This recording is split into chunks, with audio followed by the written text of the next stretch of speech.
Welcome to the Sealed Mindset True Tactical Range. I'm Bo Dobozinski. I'm the curriculum manager for Sealed Mindset. For those of you that have purchased our Emerson JP Sealed Mindset knife and rifle combinations, we want to say thank you very much. And as part of that, we want to give you a bit of instruction on how to use these tools that you've just recently purchased. Today we're going to start with the JP Arms Sealed Mindset Custom AR-15 style rifle.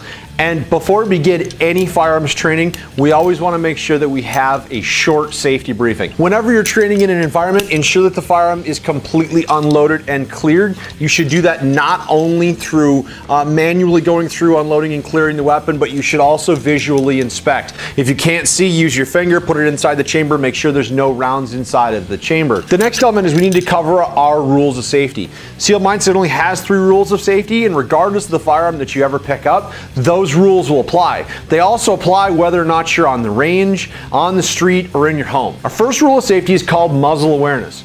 Muzzle awareness simply means I point the firearm where I want to point it and I don't point it where I don't want to point it. This is all about intention. I want to physically intend the muzzle of the firearm to point in any direction that it does. Our next rule of safety is called safety selector switch awareness.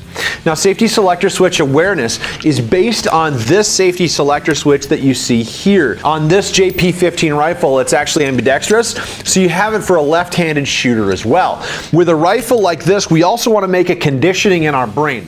The conditioning in our brain that we want to have is when the stock is touching my chest, the weapon goes to fire. As soon as the stock of the weapon is not touching my chest, the weapon goes to safe. We do that because now we become conditioned to a feel or a contact rather than saying, gosh, the safety should come off now. The third rule of safety that we have is called trigger finger awareness. Trigger finger awareness is simply that my finger is on the trigger when my sights are aligned, and my finger is off the trigger when my sights are not aligned.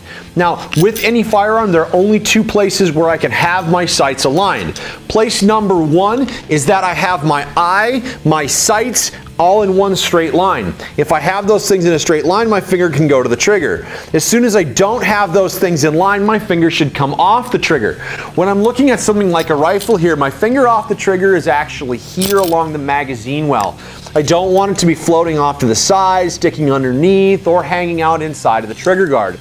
Any of those other places, we can have what we call a negligent discharge. That's where your body screws up, your finger goes to the trigger, and the gun goes off accidentally.